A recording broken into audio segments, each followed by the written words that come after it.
This is Press Start. This is an initiative that our ERGs, our employee resource groups here at Iron Galaxy, have been taking on all year. We did one for Black History Month, AAPI Month, for Women's History Month, and this is our Pride Edition. So today we're going to be loud, we're going to be proud about who we are for our Pride Edition today. So let's get things kicked off. So first off, here's the agenda. We're going to do some team introductions. You're going to meet Iron Galaxy.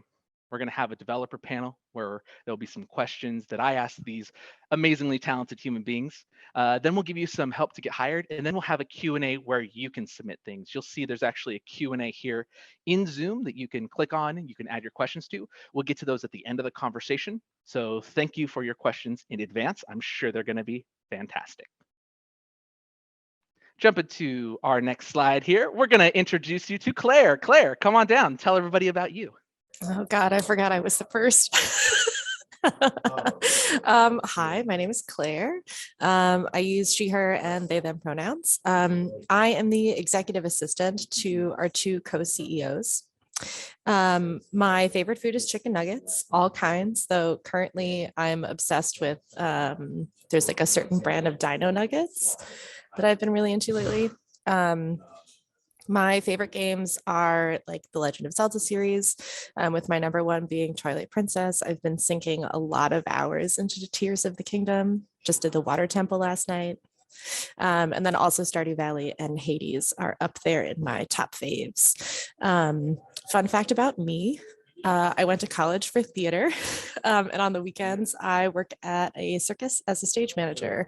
So it goes to show that you don't necessarily need a degree in the industry that you're trying to get into in order to get into it. There's like a lot of different skills that overlap. And yeah, that's me. I could have swore that was why we added the "have you worked at a circus" to our applications. I could have swore you were the reason, but now I totally, I'm rethinking all of that thing. So let's bring our next person to the stage here, and we'll do an introduction. Bam. Introduce yourself, please. Okay, great. Hi, my name is Chiara Marcario. I am a software engineer here. My favorite food, I'm going to be honest, I really struggled with this question, but at the end of the day, I have to give it to my beloved maple sugar candy. If you've never had it, fix that. My all-time favorite game is Ori and the Will of the Wisps. I bawled like a baby. I do want to give a shout out to Stardew Valley Hades. Claire has taste, I have taste. They're just excellent games. Fun fact, I play classical saxophone. I've been playing for about 17 years. I try my best with jazz. I'm not very good at it, but if I ever get my hands on a berry, that's going to change. My pronouns are she, they. Fantastic. Thank you so much. Oh, man. I played saxophone in high school, and I left my saxophone at the bus stop, and my mom went and grabbed it, and she made me for months think that I had lost it, and I had to do a bunch of chores in order to earn the money to pay off said saxophone, which made me leave band class and go into choir and theater instead. So actually, that was a canon event for me. So very happy, but I do miss playing the saxophone. Let's go to our next person here. Dion, please. Tell everybody a little bit about you. I'm still getting over what you just said. I know. Everyone, my name is Dion McDade. I'm a quality analyst here at Iron Galaxy. If I really have to pick, my favorite food will always be sushi. It's just so good. I have too many favorite games, as you can tell. Number one is Hades. I have a half-finished tattoo sleeve on this arm. You can't really see part of it there, yeah. Kingdom Hearts, Final Fantasy, Pokemon, Animal Crossing, House Flipper I've really been enjoying, Disco Elysium, Cyberpunk 2077, Binding of Isaac, etc., etc., etc. My fun fact is that I have two cats. Their names are Toothless and T'Challa. They're both little void cats, and I love them more than anything else. My pronouns are they, them, and he, him. Do all of your pets have to have a T name? Is that a thing? No, it just worked out that way. Okay, just making sure, just checking if there's a bar. Nate, please tell everyone a little bit about you. I'm Nate. I'm the one with the scary face in the picture. That one's me. I'm Nate Herbst. I use he, him. My favorite food is tacos. I have to find a good taco place around every place that I live. And in Chicago, I usually find a pretty good one. My favorite games are also too long to list, and so I have to painstakingly limit it to 4 every time I do it. And they really run the gamut Guilty Gear is my first fighting game, and the people at Iron Galaxy are big fighting game players, so that is why that one has appeared on my list. My fun fact is very similar to Claire's, actually. I studied theater tech in high school. I went to a theater-ish school in Los Angeles, and then I almost went to college for tech and stage management, but I decided I would rather live in the city instead of the middle of Pennsylvania, and so that did not work out. I will make sure we add a monologue component to the interview process because there's a lot of themes here at Iron Galaxy, it's seeming. Let's go to our next person. Autumn, please tell everyone a little bit about you. Hi, yes, I'm Autumn. I'm not a huge gamer, so my favorite game is The Sims. I just like to just relax and hang out.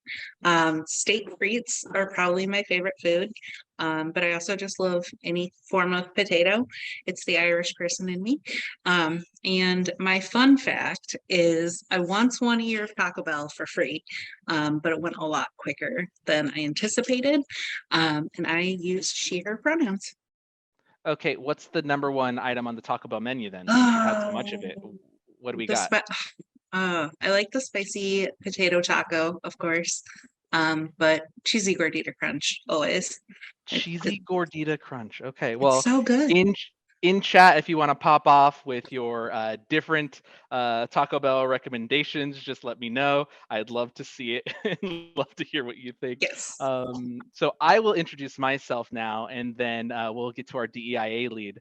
But I'm Eli. I am the recruiting manager here at Iron Galaxy. I love Hawaiian barbecue, but I also love a taco. In fact, if you can mix the two, I think I would propose to that said food. My favorite game of all time is Mario RPG, but I love JRPGs and I love old school games like that. So big RPG fan here. I once worked on an indie game starring a jerk cloud where you ruin people's days, which is really fun. And my pronouns are he, him. So let's go to our next person here, Rejess. Rejess, are you in the building yet? So then I will do Rejess's intro slide because I think we might have had some technical difficulties, but that's okay. So Rejess is our DEIA program manager here. Diversity, equity, inclusion, and accessibility is really, really, really important here at Iron Galaxy. Rejess likes Jamaican food, is a big fan of Monopoly and NBA 2K, is a DJ, and uses she, her pronouns. Rejess will be here as soon as the technical difficulties are resolved, but thank you all for your attention, for our introductions. So before we get to our developer panel here today, we are going to jump into just a few details about the company. You're here and you don't know who Iron Galaxy is yet, or maybe you do and you've seen a lot about us online, but we'd love to tell you a little bit about the company from the inside from people who work here. So we are one of the world's largest independent developers. We have over 270 team members. We've shipped 80 titles with 20 plus partners. It's an insane amount of great games that are being made here at IG. And where is here? Here is Chicago. It's Nashville. It's Orlando. And soon we're coming to Austin, Texas. So you can hang out with us and make great games in any of these cities if you want to apply to any of our open roles. That'd be awesome. And then, yeah, you can get pizza, you can get barbecue, you can hang out at Disneyland. We have all those options available to you. But the locations and the things we do are not the main reasons that people choose Iron Galaxy. It's primarily our stability, our variety, and our work-life balance that over the 15 years of great game creation, people have time and time again wanted to be here at IG. So let's talk about stability. We've had 0 layoffs in 15 years. 32 of our team members have over 10 plus years of tenure at Iron Galaxy. That's insane. And the biggest game companies on the planet, they trust Iron Galaxy to help them ship their games. You don't get to 80 plus shipped titles without a lot of trust and a lot of success. And we're super happy to be where we are and to still be growing. Next up is our project variety. In 2022, we worked on 10 games across 12 platforms, which is crazy. You name it, we've worked on it. It's first-person shooters, it's role-playing games, it's MMOs, it's more. We've done so many different projects. We work in Unreal, we work in Unity, we work in custom game engines. So our people here are challenged to be in different engines, in different languages, on different types of games. And lastly, all of that stability and that satisfaction with the variety leads to our amazing work-life balance where we ask our employees for their best 8 hours a day. to equal their 40-hour work week. We have generous paid time off and vacation policies. We have sick days. We have mental health days. We have flexible start times with our hybrid work policy here, 2 days in office, 3 days from home. Doesn't have to be the same days, doesn't have to be the same times. We treat you like a professional here at Iron Galaxy. And of course, we have inclusive benefits, and they're all detailed on our website. So we can dive into some other things, because if you don't believe my words right now, maybe you'll believe any of the amazing websites that have given us awards. In fact, Great Place to Work, we just got certified by them once again for this year, and 97% of employees said that Iron Galaxy is a great place to work. But you can check out any of these other websites, and they'll back up what we might tell you today. Now, it's not just, the great people here and our history of success. We also make video games. So Iron Galaxy is known for ports, remasters, co-development, support work, and our own game creation.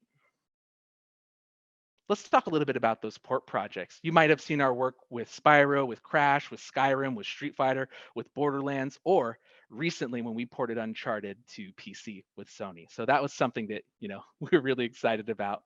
Let's talk about some of the other games that we've worked on. We do support work on things like Destiny, BioShock, Fallout, Overwatch, Diablo, and we recently worked with Nintendo on Metroid Prime Remaster. So once the games are out, that's great because we can talk about them, because the next area is our co-development, and I can't really tell you much about that, but you'll see a list of platforms that we've worked on before, we might work on in the future, but many of the things we're doing on the co-dev side are under wraps, and I would prefer to keep my job today and not reveal any secrets. And lastly, of course, these are some of the games that our fans really, really talk to us on social media about, whether it's Racketeer, whether it's Divekick, Instinction, Rumbleverse, or working with Microsoft on KI. These are all things that people love about Iron Galaxy, and we're so happy when they tell us about it. I can't tell you how many people tell us how much they like some of the projects we've worked on. I still hear people when I'm like, oh, how'd you hear about Iron Galaxy? They're like, oh man, yeah, Divekick. They go into it and they get so excited. So we're so thankful that so many gamers are thrilled by the types of games that we work on. But that's enough about our games and the company. I'd like to turn the lights down low, take a little bit back, get a little slower here, and we're going to begin our developer panel. So I'm going to go over to our fantastic panel of humans, and I'm going to go ahead and dive into our questions here. So I think to start, we're just going to go around and we're going to have everyone kind of give you their path into games. So I'll start with Autumn. Autumn, what was your path into games? So my path into games started in customer service, believe it or not. I started in customer service at a background screening company, and then I switched over to a payroll company. And thankfully for LinkedIn, shout out, I found a job at Iron Galaxy, and it's been over a year and it's been fantastic. Well, I'm glad to hear you think it's fantastic. What about you, Nate? What was your path into games? My path into games started actually back in theater school. I mean, much earlier. Pajama Sam, Roller Coaster Tycoon got me into games. But specifically, I went to acting school in Los Angeles, and I was like, I'm going to be a big boy actor. And then it turns out I'm very bad at acting and being on the stage. And so I did a pivot because I really enjoyed my calculus class. I said maybe I'll learn a thing or two about these newfangled programming languages that have been around for a very long time. And that brought me out to Chicago, where I studied computer science and game programming. And then that led me to stay in Chicago, because Chicago's one of the greatest cities that you can live in. And so I've stayed here and made games. I love that. What a sell. Chicago. It's great to live in. Yeah, I love that. What about you, Chiara? What was your path into games? All right, strap in, because it's been a bit of a wild ride. Let's do it. It all starts back in, I'd say, the fall of 2014, when I'm in a little school called Ithaca College as a freshman music education major. I very quickly realized that music school sucks, and that I didn't want to be in it anymore. And I didn't really know what to do, because I had been so solely focused on music for my whole life. And I was just browsing through the list of my college's majors, and I was thinking about either, as we have a theme here, theater school, or I found this random major called emerging media, and I was like, what is that? And I look, and listed as the things you could do with it was game development. And I had never really thought that game dev could be like a job that's feasible for me to have before. And so that kind of got me, and I played a lot of Skyrim growing up, and I was like, oh my God, I could like make Skyrim. I could do that. As it turns out, that major was not really what I needed for game dev. It got me a lot of different skills, but it did not quite get the niche of game dev right. But I did do some internship work at a little studio called Immersed Games that was at the time in Gainesville. And they mentioned that this grad program called FIA to me. And I was like, oh, I'll think about it. And then I graduated undergrad and worked in a completely unrelated field for like 2 years. And it was like fine, but I didn't love that job. And I wasn't doing like any coding. I was just kind of doing random jack of all trades type of things. And then I was like, maybe I'll give this grad school a shot. And I did. And so I moved halfway across the country from New York to Florida to go to grad school. And it ended up working out, and I learned a lot about programming, which my degree had some programming in it, but it was not this kind of programming. And someone from IG came through and did like a little talk, and so I applied, and here I am. And now my name's in the Uncharted credits. So it's been a journey, and we're here. Here we are. That's what I love. Congratulations. I love the kind of theme around like none of us so far have been like, 5th grade, I'm going to be in games and I need to find out exactly how to get there. It's cool that we've all kind of gone, through different paths to kind of get here. I wonder if this trend will continue. Dion, what were your, steps into gaming? Because I'd love for you to buck the trend. Okay, so similarly to Autumn, I got my start in customer service. I worked call centers for way too long. Don't recommend. But I was looking for a job, and it just so happened that a kind of friend at the time was like, hey, you should come work at my place. They're hiring. And it was for a contract company called Experis, who does work for video games. And I was like, you do what for a living? And so I was like, that sounds amazing, cool. And so I worked there for a while. I did some really cool projects. I got to help with the backwards compatibility testing for Series X. So that was really cool. I got to play a lot of games I'd never heard of, but really good games too. Like I got to play through Biohazard, the Resident Evil one, end to end for one of the tests, and that was so good. And then I worked for Epic Games, working on Fortnite. I skipped over a couple games at Experis, but I don't want to take up too much time. And then I was looking for a job again. And again, through LinkedIn, like Autumn, I saw stuff, I think from Eli probably. He posts a lot on the IGS LinkedIn about a job posting. And I was like, ooh, that sounds really fun. And I wanted to get out of Arizona because I'm from Arizona, and I didn't want 120 degree days anymore because I don't like the heat. And they had a relocation thing. And so I moved out here in October. I've been working for IGS since end of September, and I have loved every minute of it. Thank you. I'm so glad that you love it. Also, we've mentioned LinkedIn a few times. Now, Press Start does not have a sponsor, but if they are watching, we are open to having some placements. I'm just kidding. Claire, if you wouldn't mind telling everybody a little bit about your path to games. Yeah, as I mentioned before, I studied theater in college. I also double majored in anthropology.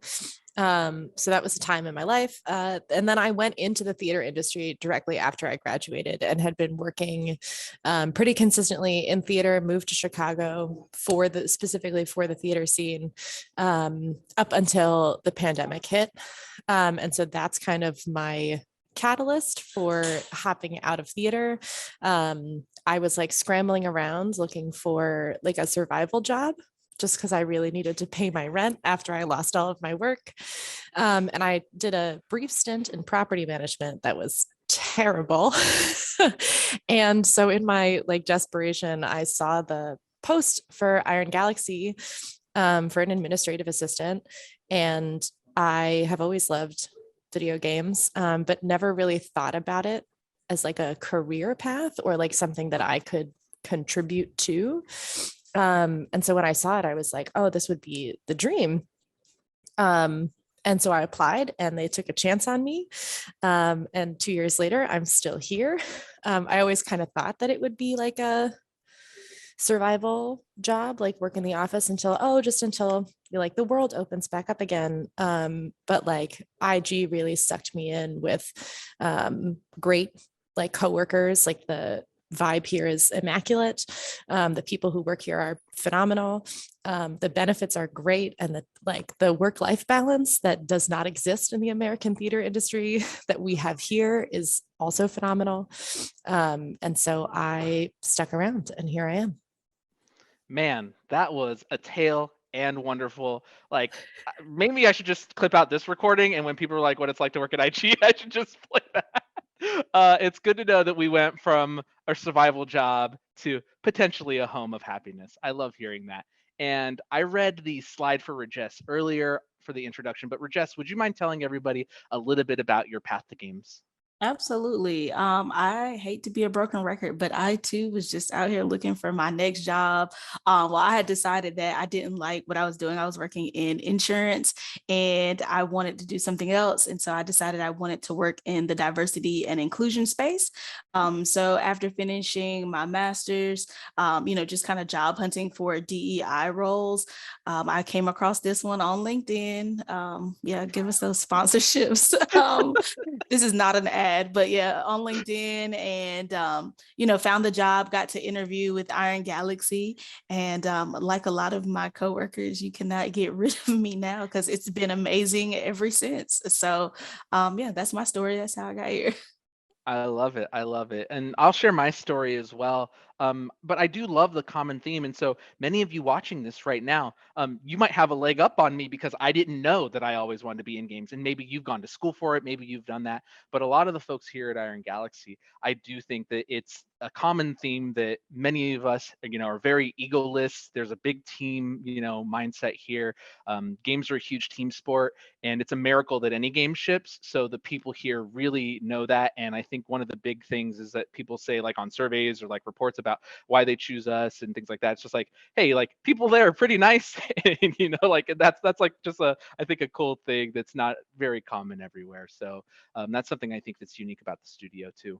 But my journey to games, I volunteered on some indie projects, and then that got me part-time work on an indie project, and then that one ship title helped me secure some AAA interviews and things like that. So I was at comic conventions for 10 plus years, and I had been doing events, and I had been doing brand management, social media things and such. And I worked a lot of jobs. I worked in insurance, I worked retail and entertainment and food services to pay the bills too in between conventions. And that skill set, I knew, okay, I can do silly little TikToks and grow someone's audience. I felt pretty confident in that, but I had to take the chance. I had to go to those indie games, and I had to say, hey, I think I can help you out. I'm going to do it for free. And I volunteered, right? I don't recommend anyone do anything for free. You're very talented. You should get money for what you're talented at doing. But that's how I wanted to break in, right? And I was very lucky during the pandemic that there were a lot of people who were looking for that support because indie game devs wanted to make their games. They didn't want to have to worry about PR codes and marketing and newsletters. So I was very adept at that. And I was able to grow a skill set, build a little bit of a portfolio, and then get some paid work. And that paid work part-time led to full-time work here at Iron Galaxy. And I picked Iron Galaxy over other places, and I have never regretted the choice once in my life. And I'm coming up on my 3-year anniversary here in just about 2 months. So it's super exciting, and it's a great place to work. Now, let's jump into kind of some advice. Now, I want to go to Nate on this one. Nate, do you have a piece of advice that you maybe give yourself when you first started in games, with the hindsight of some of your experience you have now? I would, especially since this is the Pride Month meeting, the Pride Month version of this Press Start initiative. If there was advice that I would give myself as a young queer person entering the video game industry, it would be to not be afraid of being myself in a very professional workspace, even especially and I feel like we will talk about imposter syndrome more as this meeting goes on, because I feel like that's a very popular topic. But it's very easy to say I don't belong here, and then on top of that, I don't belong here being different in whatever way.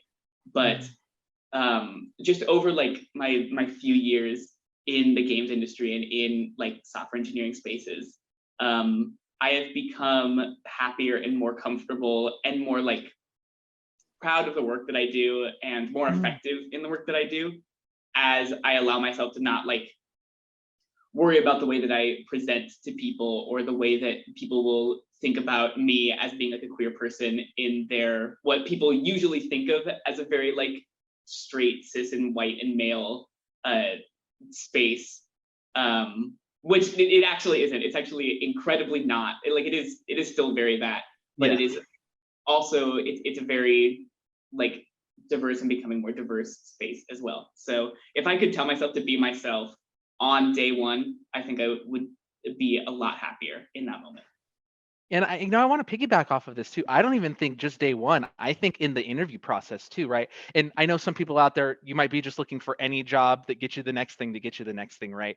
But I think when you are your true authentic self in your interview process, I think you're going to self-filter out the companies that you're not going to be a fit for and that you might not stay at long term when you're your true authentic self in that interview process. So maybe that gets you a few more no's up front, but I think it might lead to more long-term success. So, it's a double-edged sword. You do what you got to do for your career. But ultimately, I really love that sentiment, Nate, because I think the sooner you can be yourself, the sooner you're not going to be worrying about things, and you can just make awesome things, right? I love that. I love that so much. Chiara, what about you? What were you thinking around, some advice you might have given yourself when you first entered this journey? I think I would have told myself something along the lines of like, get out of your head, you know what you're doing and you can do it. Because like speaking from experience, when I first started grad school at FIA, I was terrified because I did not have an engineering degree. I had one C++ project in my portfolio and I didn't even know if it compiled. I was so scared that I wouldn't be able to make it as a programmer. And then I ended up like doing great. My grades were better than they were in undergrad. I was one of the programming leads on one of the capstone teams, and I got this job straight out of school. Like, I know what I'm doing. I know what I'm doing. I just have to convince myself that I know what I'm doing. And I think I'm not the only person with this kind of story and that would feel that way. So if you are feeling that way, if you're starting a new venture and you're scared that you're going to fail, you can do it. You can do it. I believe in you. If you don't believe in you, I believe in you. Heck yes, amazing stuff. Give it up in chat because we all believe in you, and we got to support each other too. I think a big thing in, people want things to be perfect, right? Whether you're creating like YouTube content, you're editing videos, and you always just want to nitpick, and like sometimes you just got to put stuff out there because you do need to get that feedback, and you just got to release that baby bird and let it fly. I totally love what you're sharing there. I want to go to Autumn and Dion next around some things that you might have enjoyed recently about working at Iron Galaxy. Autumn, what's some things that you've enjoyed recently? Yeah, recently it's just been a lot of collaboration between the studios, and just being able to get to know people more in depth and actually getting to meet people in person. We went through a big project for employment verifications because everybody's back in the office finally. So yeah, it was just nice to see faces, put names to faces finally after over a year of knowing these people but never meeting them. It's been fantastic so far. I love that. I walk by and you're like, oh wow, Eli looks like that. Like, Yep. Eli's real. What about you, Dion? What's something you've enjoyed recently about working at Iron Galaxy? A lot of the same similar stuff of being able to see people again in office, or for my case, seeing them for the first time in person. So, but I also just really love the people that I work with, both directly on my team and those around us, are honestly really, really amazing people to work with. I honestly don't have complaints about anybody I work with at IGS. They're all so amazing. And I think part of the culture that IGS cultivates is a big part of that. Also, it's really weird finding out people's heights, I'm going to say. Like, there's one guy in QA named Evan who is a giant, and I didn't realize he was that damn tall. He is like almost 7 feet, I'm pretty sure. I love that. I love that. That's so good. Oh man. So next, I want to bring Rejess back up.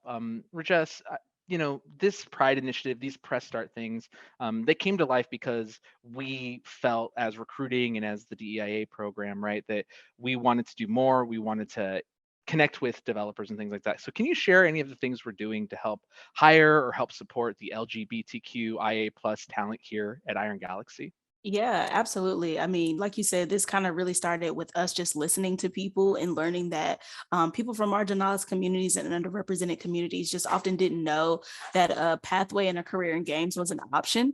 And so we've always just really wanted to highlight that this is a viable career option, whether you're on the product development side, or you're working in Galaxy services, or I guess some people, call it support roles, HR, there's IT, there's so many options out there. So if you want to work in games, you can kind of find your path. And then some of the things that we do that I really like that we do for the LGBTQ plus communities, we have really expansive benefits. So if you have a domestic partner and you're unmarried, regardless of your sexual orientation, we can cover you with your benefits, right? So we can cover your partner if you have a domestic partner. We have inclusive benefits that account for gender confirmation surgeries. It counts for all kinds of transition needs. So that's one of the things that I like as well. We have all kinds of benefits that help with having children, or, for people who have untraditional or maybe not traditional ways to have children. So between adoption or any kind of artificial inseminations, we can kind of cover all of that in our benefits. Other things that we have, just small things like bereavement time, right? We don't tell you who's important to you. We have a really expansive bereavement coverage. So really our benefits, we really did a really good job of trying to make sure they were inclusive and cover a wide range of needs for everyone here. Yeah, I agree. Yeah, like when I think candidates, when they hear about the lengthy leave that we have for recovery, for bonding as well, for the birthing and non-birthing parent, I think it's really unique and something that is important to our staff. So yeah, as many people have echoed in this, like great benefits, like they're really great, and we can dive into more of them, but it's truly a great thing here for sure. I think I want to pivot next to the industry, right? Because we've been talking about all these great things that maybe happen here at the studio. I did want to kind of talk about maybe what we can do better as an industry, because I know many of the people who are job seekers right now, I've heard those stories about them being worried about certain aspects of the games industry. So Dion, if you wouldn't mind started, can you just give us, some, hopeful wishes of things you'd like to see the industry do better? Yeah, absolutely. Having been in other locations in this industry, something that I can really things I didn't know I wanted until I started working here are like, okay, yeah, that should be the industry standard of things as simple as applications having pronoun options is a huge thing. A lot of places don't do that still. So that's a big thing. Another thing is making sure that no matter what marginalized community somebody is part of, they are set up for their best chance at success. And sometimes that means special accommodations. Sometimes that means just having conversations with people. But that's all really, really important. And unfortunately, this industry can sometimes lack that. You have to also have that confidence that there are good people in this industry. And I think letting those good people do more of their good work is it's something we should strive for. Yeah, no, I fully echo that. And I'd say, there's great developers at any of those places that might be in the headlines too, and those people need the support too. So we're a community of developers, and we all want the best for each other because this is a team sport, and no one, person, because like I said, shipping any game is a miracle. So yeah, having that support, but just like you said, right?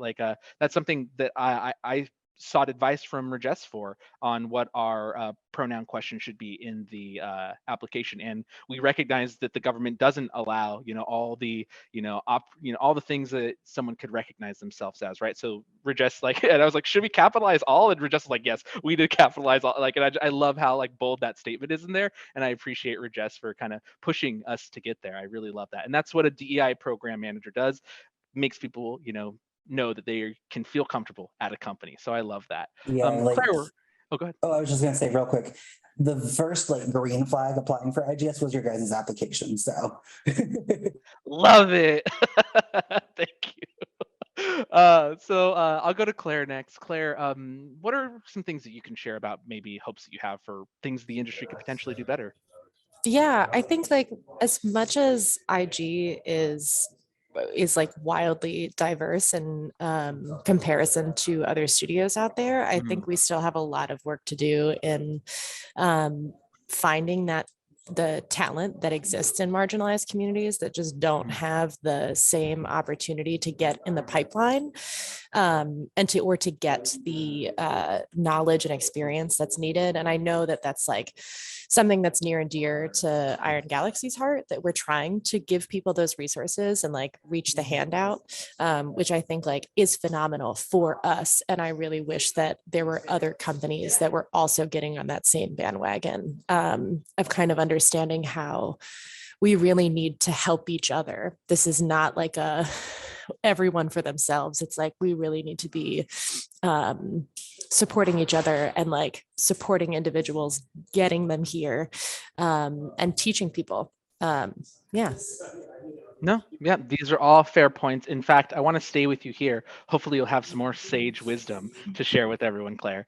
But essentially, I want to ask you: are there any coworkers that have left a considerable impression on you recently? Yeah, you, Eli. Oh, dang! Oh, Jimmy. I think like I'd say like our HR team as a whole, who's like very much grown over the last couple of years that I've been here, has like really left a solid impression on me as like the people who are actively concerned with the well-being of our employees. I don't like there's a lot of bad rap about HR. Yeah. And we have built like an employee success team that has employee success at the heart and the whole goal of their purpose here at Iron Galaxy. And they check in with us and they are part of our events committee. Shout out to the events committee. And like that, like being able to be a part of a group that's like fostering positive culture at Iron Galaxy and giving people opportunities to come to work as their full whole selves. Like we're doing a Dungeons and Dragons night. The Pride ERG is like organizing drag queen trivia, that are all of these events that really kind of help us put our money where our mouth is. It's like, yes, like we know, we acknowledge we're all nerds here. And like, there's space for you to be a nerd here at Iron Galaxy. Like there's space for you to be queer here at Iron Galaxy. Yeah. I love that. In fact, I was going to give the events team another shout out because we'll be marching in the Pride Parade here in Chicago. So if you're local to Chicago and you want to give me a high five in person, I will be there. And yeah, you could do that. You could see Iron Galaxy. And also to let you know, HR is not scary. The worst thing I will do is beat you in a dance off. That is a promise. So I want to talk about some other impressions that the amazing employees have left here. So Autumn, is there anyone who's left an impression on you recently? Yeah, I would have to say our co-CEO Chelsea Blasco has been just such a great push for people coming to work as they are and just accepting everybody at the company. And it's been really nice to hear that from somebody that has been with the company for so long and that is, high up on the org chart and all of that. It's great to see it coming, kind of like how Claire said, like it comes from the top and it's definitely ingrained in us. And there's also just such a push in general in all the departments for a work-life balance that, avoids that crunch that can happen sometimes in the game industry. And I think that's what we're doing really great with as well. Yeah, no, couldn't agree more. In fact, like it's that great thing where like when you mention, all the work that Chelsea's doing, right? That a lot of places have those core values as placations on their website, right? It's cute little bullet points to attract the little folks. words. Like we're a modern company, apply here. But like it's so great to see a co-CEO like Chelsea, living and breathing it every day, and we get to see it in the programs and the processes we implement. So it's super great to see that. And I hope that this is a call for more places to do these same kind of things, right? Let's go to Chiara next. Who's someone who's left an impression on you? Yeah, so I have kind of a specific story that actually comes when I was interviewing here. engineering, game dev in general, but also engineering is a very cis straight male dominated industry. And while I was interviewing at places, I did not get to speak to many women. And I didn't speak to almost any women who were engineers, except for one. And that would be Alicia Kano, who is a software engineer here. And she was the only engineer that was a woman that I spoke to everywhere I interviewed. I spoke to like maybe 2 other women, and both of them were in like recruiting or HR, which is fine and noble and great, and I love them. But it was just really, really nice to be able to talk to someone who was like doing the work that I would be doing, and is who would maybe experience the things that I would experience. And it was one of the primary reasons I actually came and worked here, and it made a huge impact on me, and it was great. And it's great. See, that stuff you can't trade it. And like, when I was mentioning to Rejess what we do to support employees here, that's something that we go out of our way to make sure that there are a diversity of people and thoughts included in our interview process. And I wouldn't say that we're perfect and that we couldn't always get better, but it is something that we do think about, and we try to make sure that we can have that for folks. So it's really great to hear you say that. Just shout out to the Canos just in general. I should bake them cookies because they're those are some fantastic IG humans. Shout out to them. So next, Nate, what about you? Do you have anyone who left an impression on you recently? I do. It's actually someone who was hired on the same day that I was, and I did not know her at all beforehand. But I have since, in my 3 years here, have worked extensively with game designer Eli Montoya, who, like I said, I didn't know her at all, but we have just been able to work together on so many things. We worked on Rumbleverse together. We co-developed a feature, me on engineering, her on design, and it is just so nice to work in a place with people like Ellie, who you can develop such like a close back and forth of ideas and on development, and have open communication about bugs and things that are going wrong. And so just a huge shout out to her for striving for excellence and being incredibly thorough and opinionated every day. Man, write it on the tombstone like that. What a review. Like if that was on Metacritic or IMDb, I would go see that film. So great. I love that review or that shout out there. Next, I kind of want to dive into another more serious topic, right? Imposter syndrome, self-doubt. Can you do this? I know that we've said loudly already that you can do this, but I do kind of want to dive into the imposter syndrome side of things. So Autumn, do you want to kind of kick this one off on any wisdom you can share around that? Oh gosh. Look into therapy, look into medication. It's definitely helped me just in general. It's okay to ask for help, and it's okay to not be okay. And being at Iron Galaxy it helps because we have that balance, but also sometimes it just happens. And I think it's just knowing or trying to see or know the signs or anything when something's bubbling up to the surface, and it's just taking deep breaths and relaxing and just going with the flow. That's kind of how I try to function as a human. It is hard to human. The horrors persist, but so do we. It is, the horrors persist, but we do too. What about you, Dion? Do you have any advice on someone struggling, or any pointers for self-doubt and imposter syndrome? Yeah, so I have struggled with anxiety since I was a teenager, and depression and all the fun things in the brain. And it's really easy to think, oh, I'm not good at this, everything is going wrong, et cetera, all those negative self-doubt thoughts. And actually, I have a very recent experience, without going into confidential things. Last week, I needed to cover for 2 coworkers for a partner last week. And doing 3 people's jobs was a little rough.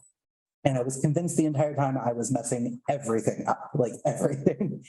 And then Monday comes around and they're both back and they're all like, oh no, you got everything. Thank you so much. Nobody had anything but praise. And sometimes that can be really helpful with those imposter syndrome thoughts, in that while I was thinking I was doing everything wrong, turns out I was doing everything perfectly great. And it again, relating back to that, sometimes you just need to push through those doubts, those negative thoughts. I've been in and out of therapy since I was like 13, or actually younger, because divorced parents, but whatever. um, but therapy really is super helpful. If you can't afford therapy, because I know that is a big thing, I'm lucky that I have the insurance that I do through IGS. Finding someone to talk to is very, very important, even if you can't afford a therapist. Don't treat your friends like therapists, because that's not great either, but like talk to somebody, ask them if you can talk to them about stuff. Find a random person on the internet. There's helplines. Just talking to somebody is the biggest thing I can recommend to anyone about this kind of stuff. Yeah. I echo that. Yeah, your mentors, your confidants, your people in your network and in your life. I think as people, we just want to help each other. I think when asked, right, like Hogwarts, right, those who ask for help will be given it. That's something that I really love hearing. Chiara, what about you? Any advice for someone struggling with self-doubt? Yeah, I mean, it's kind of in the same vein as Dion. Having a strong support system is so helpful. It's so important. And I know you can't just like go out and get a support system on the fly, but doing what you can to like find a community, find just somewhere to have people that you can go to and be with. And even if it's not like you're venting about your problems 24/7, even if it's just a group of friends that you play D&D with sometimes, it's just anything to help you have a community. And then when you do need to like have a problem and you need a friend to talk to about it, they'll be there for you. And like Dion was saying, don't treat your friends like therapists. That's unhealthy for everybody involved. But like it's just good to have community, professionally, not professionally, whatever you can do. Like there was an example when I started working here, I got thrown into a task that was like way bigger than my zero experience was ready for. And I was so worried, like, I'm not going fast enough. I'm not doing this well enough. And like my direct supervisor, my PL, he was like, no, you're doing fine. Like, we know that you're new and are ramping onto the project at the same time as doing this difficult task. So like, and it was just that. And like my partner, I'll be like, whenever I vent my struggles to her, she's always like, listen, chill out, man. Like it's just in more words than that, but like just having people to just tell you to chill out, just take it back, take a step back, chill out. And again, easier said than done, but sometimes you just need someone to tell you to chill out. Yeah, or you could tell yourself, you could just write the words "you're dope" on your mirror, right? So that like when you stand in the mirror, you see it. It's like, oh yeah, I'm actually pretty cool, pretty good. There was a GDC talk where someone was saying they stuck a sticky note to their computer that said half-ass it. Like, do that, man. Like, oh, that's funny. All right, before we get to some help to get hired, actually I want to throw a bonus question over to Nate. Nate, because we were talking about like paths in gaming and all of that. I just want to know, what kind of career growth have you experienced here at Iron Galaxy? Well, I've experienced a lot of like growth in a lot of the areas that we've talked about with like imposter syndrome and with like managing stress at work. But I've also been lucky enough to just to like do things like this with there's been a lot of outreach opportunities being in Iron Galaxy. I've been on a few panels like this one, which is very fun and also very scary to get up and talk in front of like a very large group of people, even anonymously with cameras off and that kind of stuff. I've also been lucky enough to like consult on oh my gosh, I wrote it down and I'm not even looking at it. The like we consult on some video game capstone projects. For schools. The one I've been volunteering with is the Michigan State University capstone project for a few years, and that has been very important for me to like be able to help out, to be able to like contribute to the next generation of game devs. It's been very fulfilling for me. And it's helped me realize that, oh, maybe I would like to like teach and do that kind of stuff in the future. So that's when I hear about growth opportunities that Iron Galaxy has, those are the ones that have come up for me. I love that. I love that. So speaking of opportunities, you segued me so perfectly, Nate. Thank you for lobbing that volleyball up, and I will absolutely knock it down here. We're going to give you some help to get hired, and then we'll dive into a Q&A, and you'll be able to put your questions into our Q&A and get some answers from the dev team here. So let me just share my screen here again. Bam, looks like everything's ready and rocking. So what I want you to know with this advice here, the following slides, they feature some advice to help you get hired, but keep in mind that every interview process is unique, right? So we encourage you to be your true authentic self, to talk with your peers and mentors and follow your instincts as you apply. Every process is going to be unique. So these things might be what our recruiting team is looking for, but another team could have a 10 to 20% variance. So just, trust your gut, and you got to be happy with your materials that you're supplying here. Bam. So let's go into some of this advice here. So first off, I think that you should apply to jobs on the official company website. The reason is that many places aggregate those job posts, and they might not have all the same fields that website has. You could be applying to a senior role, and it just says software engineer, but you don't know it's senior because you might have clicked it on a third-party website, and then that didn't list that it was senior, and it might not have even said if it was mid-level or associate or what level it is, right? So just go to the company website so you're not going through an aggregating website. I also think it's really, really important for you to ask for feedback at the end of your interview. The reason for this is that, of course, you're going to want feedback, right? Let's say 2 weeks happen, you don't hear anything back, and then maybe you get a rejection 3 weeks later, right? When you ask for that feedback, hey, do you have any feedback on my interview process? If there weren't great notes taken, if that person can't remember back, 3 weeks, right? The feedback you could receive from one of your interviewers is most relevant on the day of the interview. So if someone says, do you have any more questions for me? Yeah. Do you have any feedback on this interview, right? Is there anything I could do better, right? In fact, I want to give you a really good interview question that came from one of our team members here at Iron Galaxy. And this is what we think is a good interview question. And you can remix this, put this into your own words, but essentially you ask, do you have any concerns about me in this role? And two things will happen from that. There's two paths. Either one, they'll say, this is a concern I have about you being able to do this job, right? And then you can draw on an experience. You can tell them a situation where you were able to do that and smooth over that concern. Or the other path is you're going to learn that thing that's the next 2% you need to get the next job, right? So this is why asking if there's any concerns or if they have any feedback is so valuable, because you're going to get that in the moment impact that can help you land the next job or let you know what to chase next so you can be ready for the next opportunity that comes your way. Let's talk a little bit then about cover letters and portfolios. If someone asks you, should you put a cover letter for your application? The answer is every time, please do it. The statistics here and what I could read on this slide is that polls show 26% of reviewers read the full cover letter, right? But 67% of those same reviewers say that them putting in the cover letter, that extra effort is what drove them to review the candidate in the first place, right? So make sure you're adding those cover letters. They help the recruiting team know that you want their job and not just any job.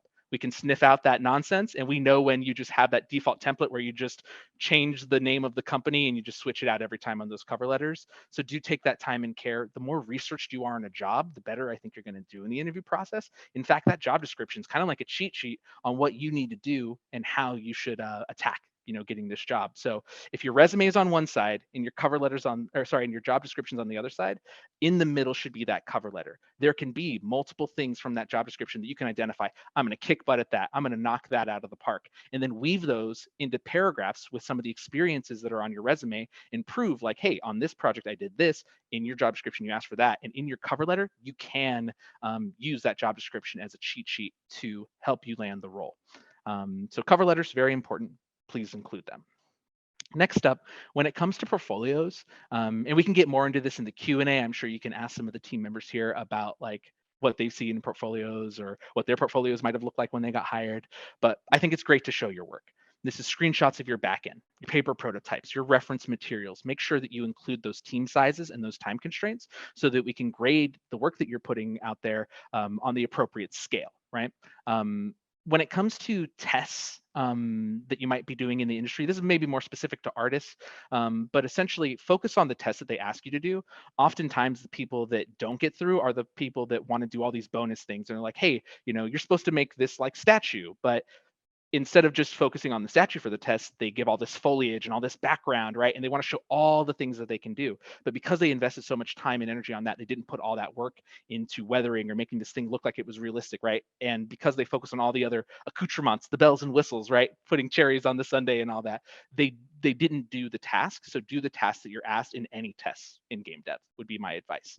And then lastly, when it comes to your portfolios, we don't want appetizers. I tell people to lead with their meal first. What that means is put the thing that's most relevant, your favorite piece, at the top of the page. I think oftentimes when I'm looking at an animation reel, it's like created almost in a cinematic way to build up to the best project, but you have to understand that there's so many hundreds of people applying for these roles that you want to put your best work up front. If I'm clicking on a portfolio link in an application, it should go to those projects you want me to see, and I shouldn't have to click around to a bunch of other places, right?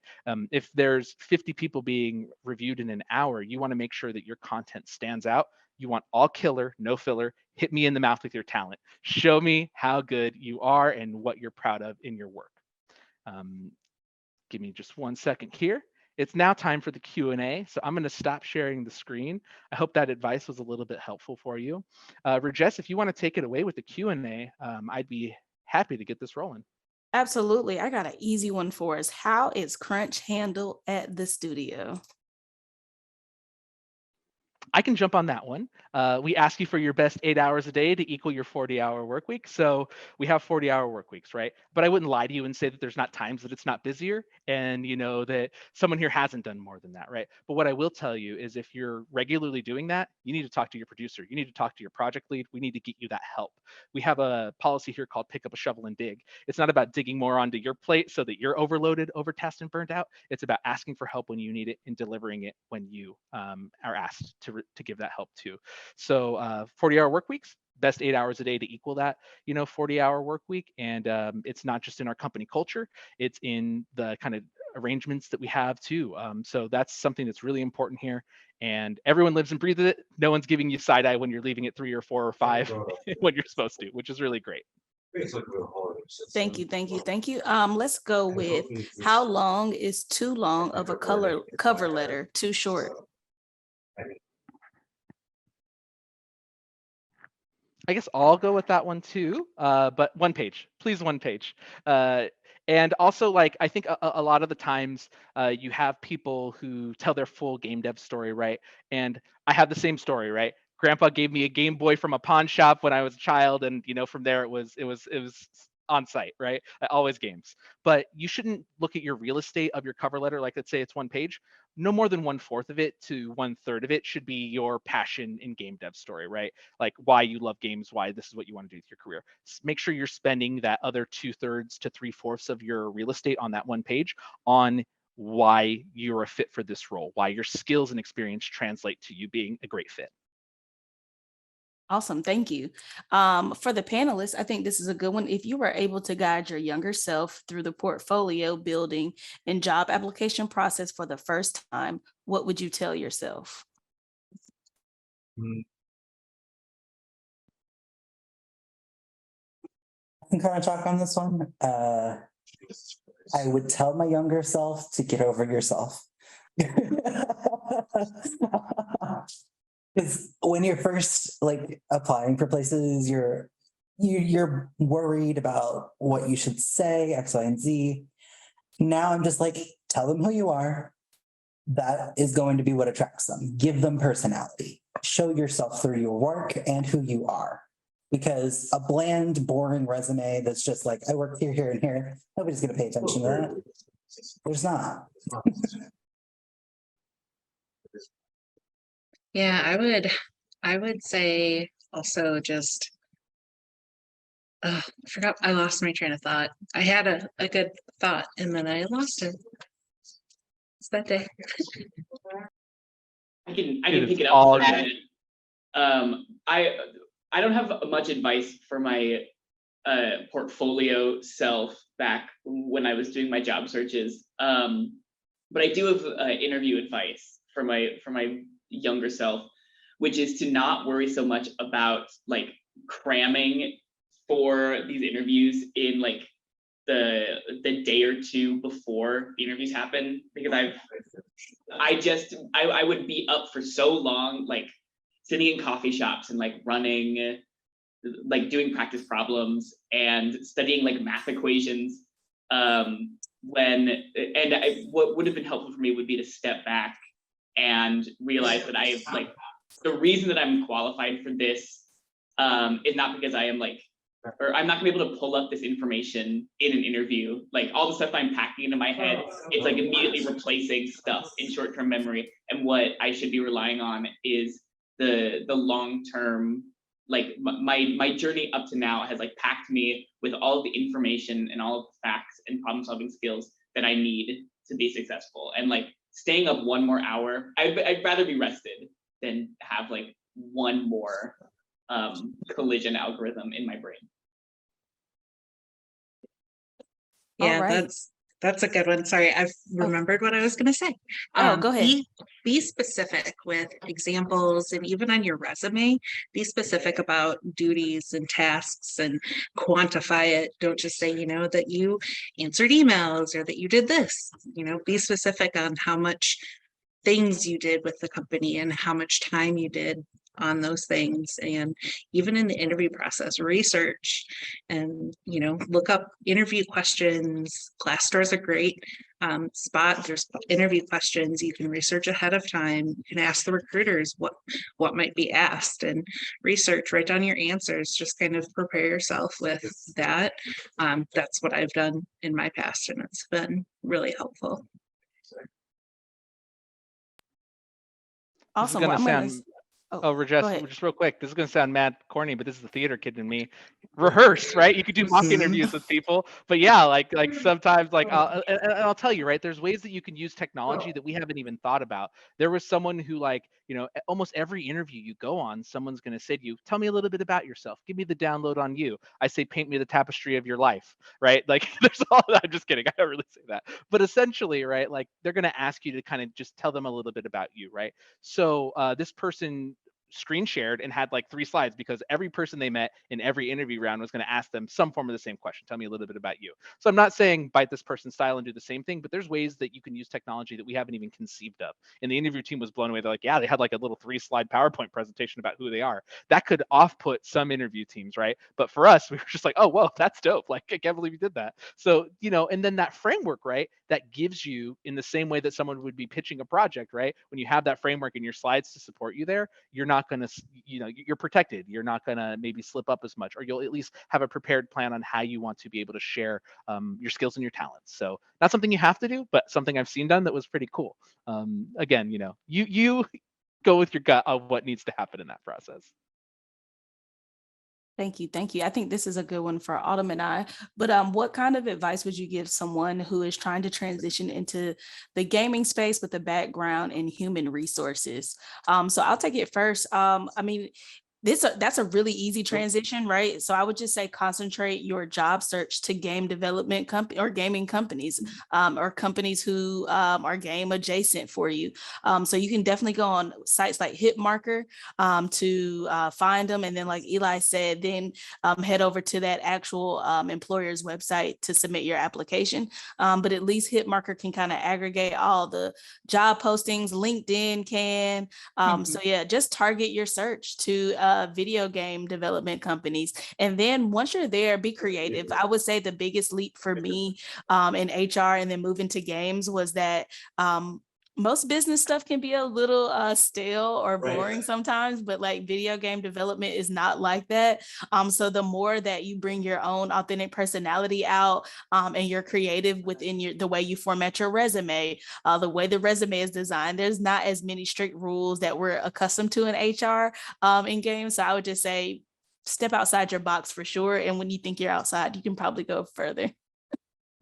Yeah, absolutely. And I think even just tailoring, or changing, verbiage on resumes and applications, and, your skills, regardless of where you come from, are transferable to just about anywhere if you, put your mind to it and, figure out a way to word it correctly.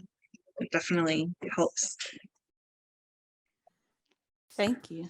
Rejess, can I drop one from chat real quick? Do you You mind? sure I saw it can. in chat.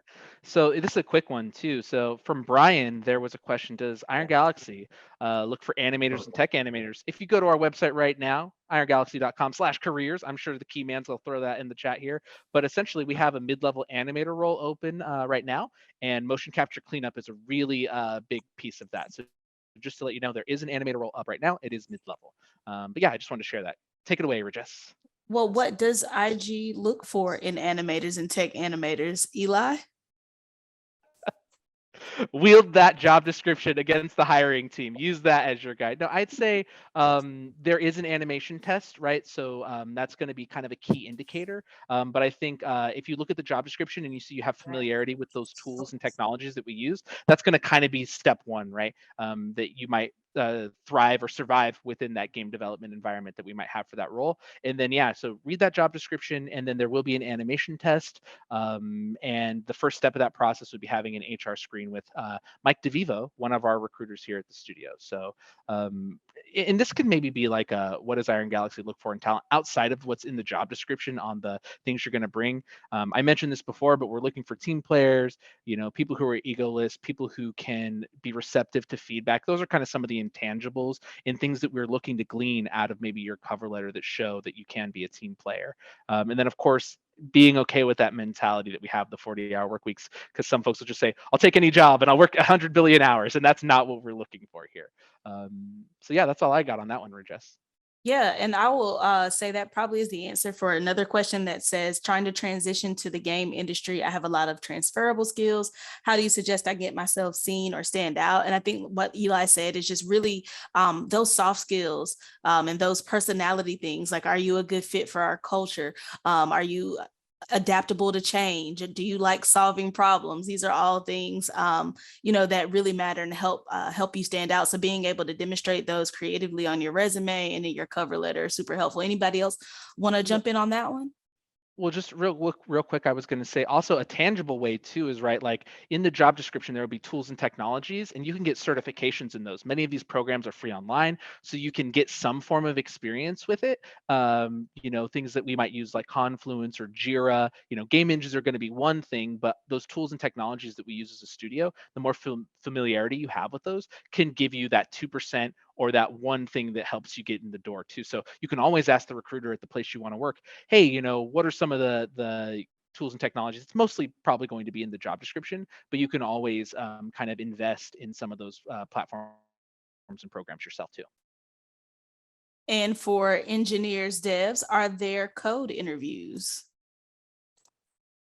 I can talk about this a little bit. So I'm actually one of the interviewers. Yeah, sure. I'm one of the interviewers for engineering interviews. It's kind of a 4-step process where you're kind of, I don't know, Eli, if I can like go into that much, but Yeah, we could give some detail. I mean, it's not the test yet, but we do tell people about the. So you'll have a technical interview. That's kind of the beginning of the process. The middle of the process is C++ and debugging tests, and then the end of the process is math and experience. So please dive into any of those topics, and I'll give you the safety framework. Sure. Okay, great. So I do the math interviews, which is as Eli was saying, is a little bit later in the process, and it's not like, I don't want to like give you the test, but it's more than just knowing a formula. You need to know how to use it. You need to know maybe why some things would happen when you use it. And it's all stuff like I learned it in grad school. I don't know what other kind of schools teach about it, but there's a lot of resources online about like typical things that are very common in game dev programming and also game dev programming interviews. Yes, there is coding tests. It's kind of a broken up process, and you don't have to pass every part. Like I have failed people on the math interview that have gotten hired, and there's the same for other sections. If you have like, if you show that you can work with a team and are willing to learn, if you do well enough, that should be fine. Yeah, that like some, not all kind of thing. It's like, oh yeah, like with investment as a company, we can see this person performing well in certain areas, right? And we do have resources that we send folks. In fact, there are people who have failed the process and we said, hey, it's a no right now. Here's these resources. They've taken on those resources and come back in 3 to 6 months, and they got the job too. So that's kind of the strength of the resources we can share with you. I'll share my email and my contact later on the screen here as we wrap up, and you can get those engineering resources from us. But yeah, you're totally right. The process is we actually send blurbs on it too. So like you get, it's like, hey, you're going to solve a problem in pseudocode, whiteboard, it gives a little bit of description. So just so you know, the audience here, yeah, there are tests, but there is that, like, you could do well, doing really well in some areas can save you if you're not as polished in other areas too, which is really great. Well, here's a good question that kind of ties this in. Do you have recommendations for individuals interested in joining this industry in a more technical job that doesn't have that technical training? Are there recommended boot camps or something like that? Or is it jump in and learn to swim? We've got books, we've got courses, we've got all kinds of things. But if anyone wants to chime in on certain YouTubes or resources they have, I'd love to hear that too. I would say if you're trying to do technical stuff, the best way to learn is definitely like Googling things and following tutorials and that kind of stuff. But to just make things and like get yourself into problems and then get yourself out of problems, that is what is going to like build the skills and make you a good and competent games technical contributor. And this is for the panel. Nate, and if you want to stay here too, like, how do you feel about game jams and like hackathons and stuff like that? How does that contribute? I have never been to a game and jam. Whoa, I was gonna say a game-a-thon or a hackajam, which is not what those are. But I have done. I mean, most of the assignments that you do in college are like, all right, do this entire huge feature in a weekend period, get that done. And I do feel like those are great experience for scope analysis of how much of this task can I do in XYZ amount of time? How can I get it done and operational and like sand off all of the rough edges while also like being within the time constraints? So I think those feel like very useful things to have on a resume and in your personal experience. It's more important than a resume. Awesome. Let's see, we have, what is the number one thing you as a game developer look for in a producer? An open Teams calendar? Is that like, right? No, just kidding. I think with production, right, like it's gonna always start with the tools for us, right? So like a familiarity with agile, right, and sprints, and milestones and all that, right? But then the tools that we use, Jira, Confluence, like I think that's where it starts.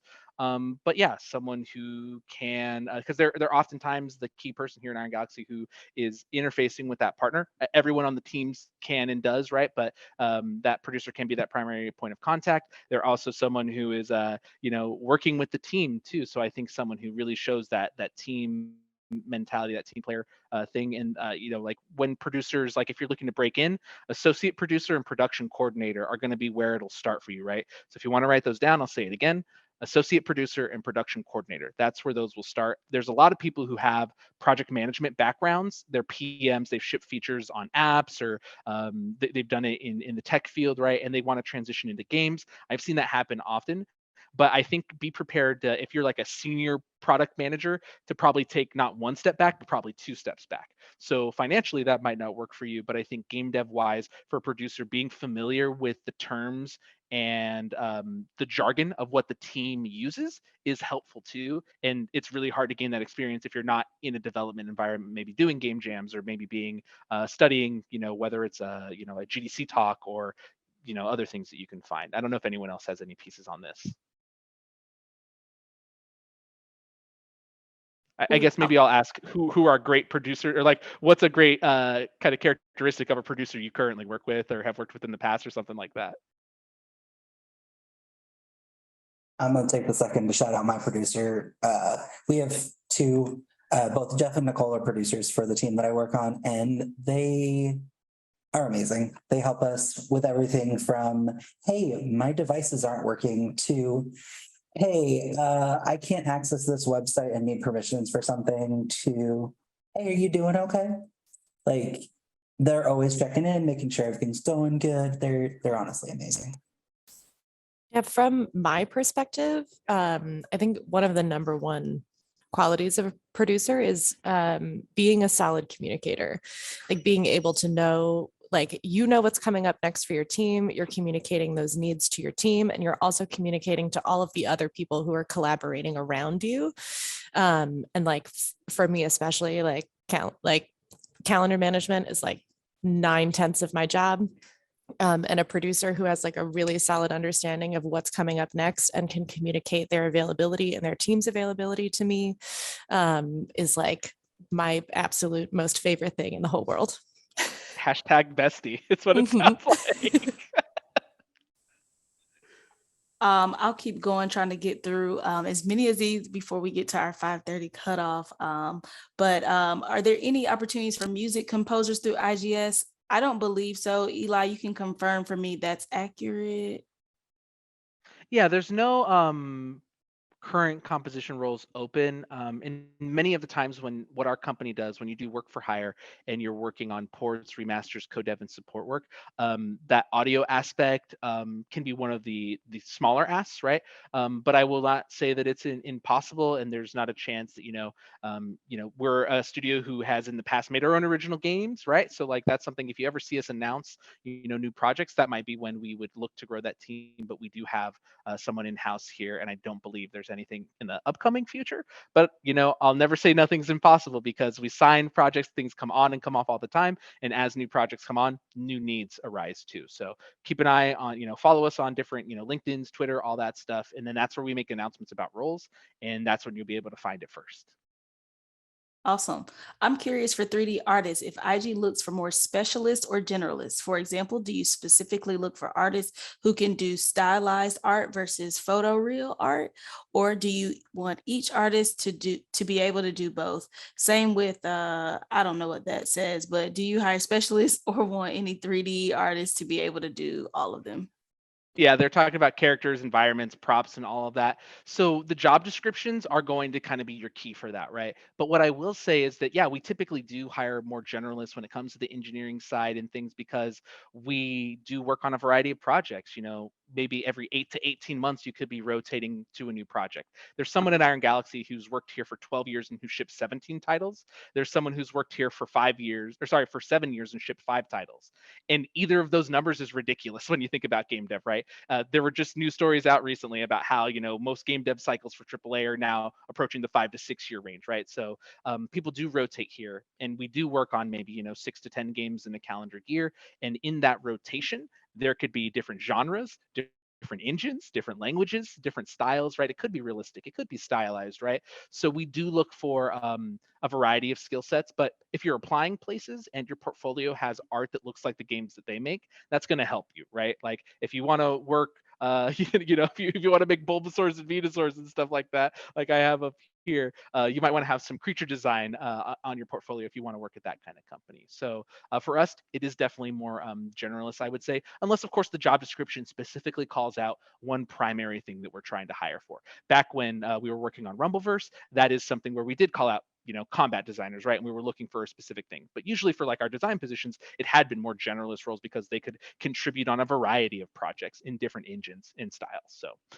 yeah, like having a skill set being a wide variety, what is it, master of none, jack of all trades type of thing, that's not bad here, which is great.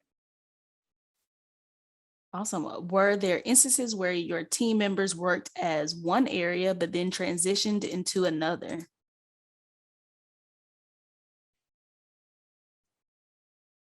I don't know if I fully, when it says area, Rejess, do you think you mean like Yeah, like location, like department. studio? Well, like department. So like for example, if a Oh, programmer yeah. later applied and changed to a character artist or animator. So yeah, we've definitely had people who Mhm. have moved to different departments. We've had people who started out in QA and have moved to different departments. We've had people who started out in Galaxy Services and moved to different departments. So yeah, once you're in, you're in.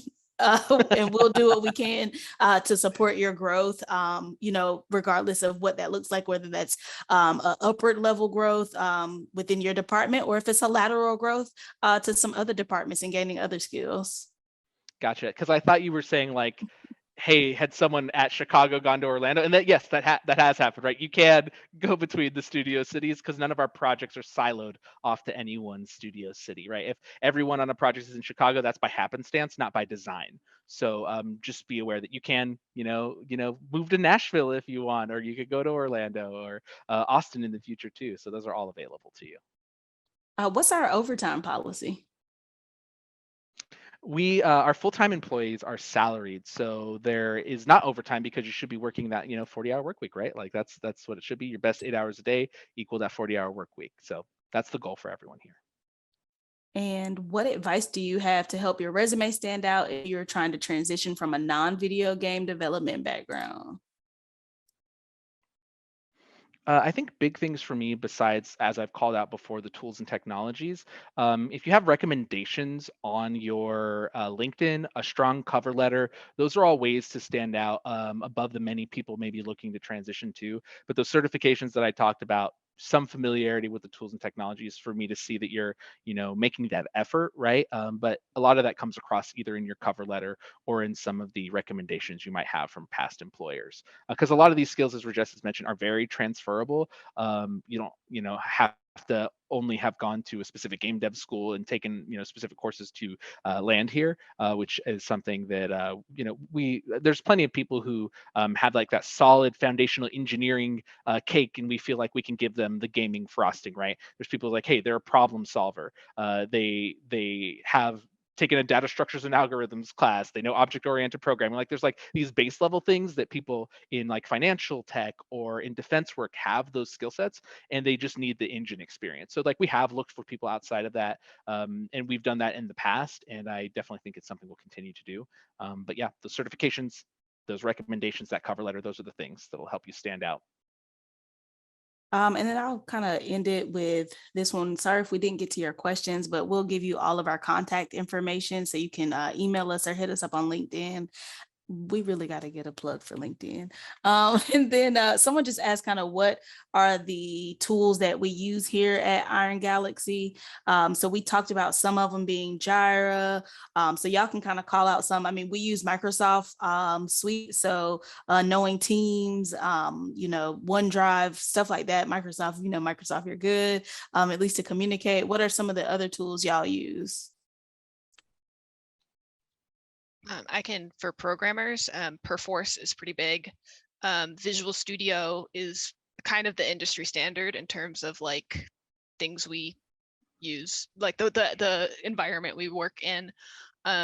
Just knowing how to like move around quickly in those. Perforce and Visual Studio are probably the biggest two I can think of. For a lot of our partners, Jira is a big one. Especially for QA, that's where we do most of our work, is in databases like Jira, because that's where the bugs are, Zephyr Scale is a related one that we've used.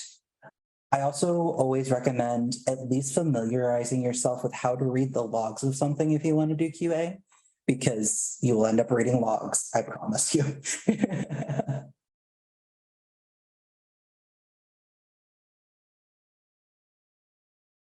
And that might be it. Nate, you got one? Go ahead. Yeah, I'm jumping on for it's kind of self-explanatory, but I have done a lot of work here at Iron Galaxy in Unreal Engine, both in Unreal Engine 4 and Unreal Engine 5. There's still a lot of work to be done in UE4, and apparently IG has been a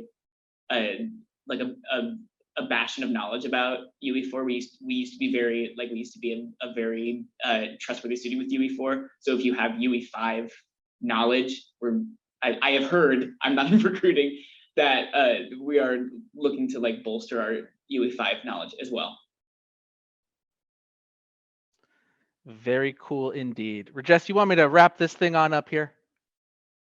Yes, please do. Okay, well, one, shout out to Rejess for making this happen for this Press Start initiative. Thank you all for taking the time out of your day to forward your game, aspirations. I really thank you and appreciate you for taking this time out. I'm going to share screen here in a minute so you can get the contact info. But I also want to give a shout out to everyone on the panel: Chiara, Autumn, Claire, Nate, it's been amazing. Dion, thank you so much. And of course, shout out to Rick for running the tech. Can't not thank the techs back of house, flickering the lights and making things happen, keeping our theater theme going. I'm going to share screen here. I also wanted to give a shout out to everyone watching because you have been popping off in chat. 221 messages. That is no slack. Like, I love that. Okay, so bam, here we go. If you want to screenshot this, of course, you can apply with the QR code. Here's our contact information for our recruiting team. We would be happy to chat with you.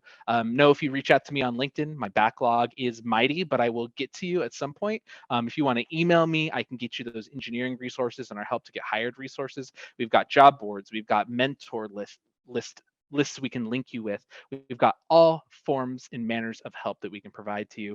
Thank you so much for coming to Press Start Pride. Thank you all the panelists once again for being here. This has been an amazing day, and I hope that you're interested in Iron Galaxy, and we hope to chat with you again in the future. Thank you, everyone.